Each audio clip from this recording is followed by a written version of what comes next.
कभी राहुल गांधी और प्रियंका के काफी इर्द गिर्द मंडराने वाले ऐसे एक शख्स को आप लोगों ने देखा होगा जिनका नाम है प्रमोद कृष्णन। जी हाँ, प्रमोद कृष्णन पूर्व कांग्रेस नेता हैं। उन्होंने फिर एक बार राहुल गांधी पर तंज कसा है। कहा है कि 4 जून की शाम शहजादे यानी राहुल गांधी साधना करेंगे, गुफा की तलाश जारी है। अब आप लोगों को ये भी बताते चलें कि यहाँ पर एग्जिट पोल के नतीजों को देखकर अखिलेश यादव सपा प्रमुख ने तीखी प्रतिक्रिया जताई है। उन्होंने कहा कि एग्जिट पोल का आधार ईवीएम नहीं है बल्कि डिस्ट्रिक्ट मजिस्ट्रेट हैं। जी हाँ, एग्जिट पोल में 300 पार इसलिए दिखाया जा रहा है जिससे घपला करने की गुंजाइश बन सके। उन्होंने 9 ऐसे बिंदुओं पर एग्जिट पोल की क्रोनोलॉजी समझाने का प्रयास किया। आज का ये भाजपाई एग्जिट पोल कई महीने पहले की तैयार कर लिया गया था।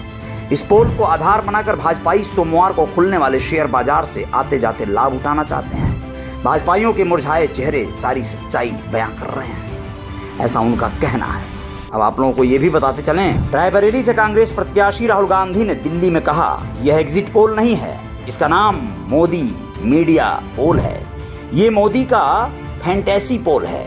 कितनी सीटें आ रही हैं, इस सवाल पर राहुल ने कहा सिद्धू मूसेवाले का गाना सुना है आपने, 295। जी हाँ, तो 295 सीटें आ रही हैं, यानी उनका इशारा था कि गठबंधन को 295 सीटें मिल रही हैं। अब आप लोग समझ लीजिए कि शनिवार शाम को एग्जिट पोल जारी हुए। इसमें यूपी की 80 में से 62 से 74 सीटें एनडीए को मिलने का अनुमान है।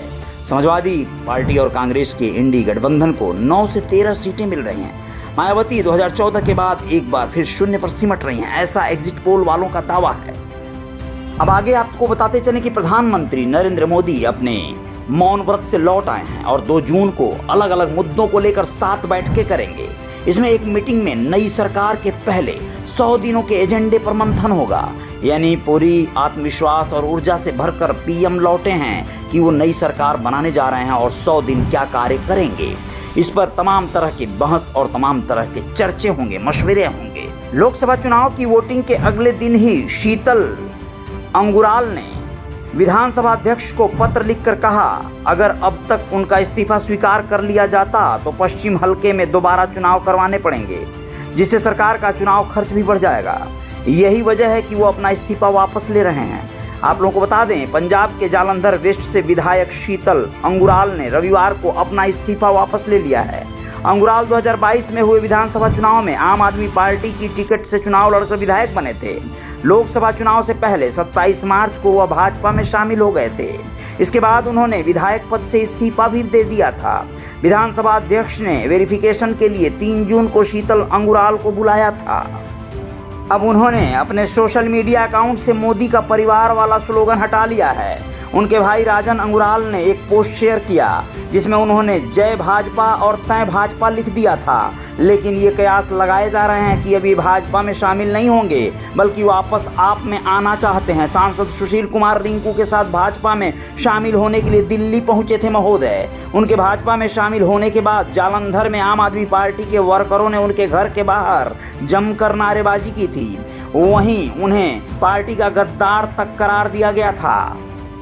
अब बात बिहार की भी कर लें। लगे हाथों काराकाट लोकसभा सीट की। इस सीट पर पहले 2 कुशवाहा के बीच में मुकाबला था, लेकिन भोजपुरी स्टार और गायक पवन सिंह के आने से सीट चर्चा में आ गई। पवन सिंह को आसनसोल से बीजेपी से टिकट मिला था पर उन्होंने मना कर दिया था, काराकाट का रुख किया था। बहुत संभव है कि राजपूत वोटर्स की बहुलता ने उन्हें काराकाट की तरफ आकर्षित किया होगा। पवन सिंह आरा के जो कहरी के रहने वाले हैं, बीजेपी को जब लगा पवन सिंह राजनीतिक तौर पर तेज बन रहे हैं तो उन्होंने पवन सिंह को पार्टी से निकालकर बाहर फेंक दिया। उन्होंने निर्दलीय चुनाव लड़ने का फैसला कर लिया।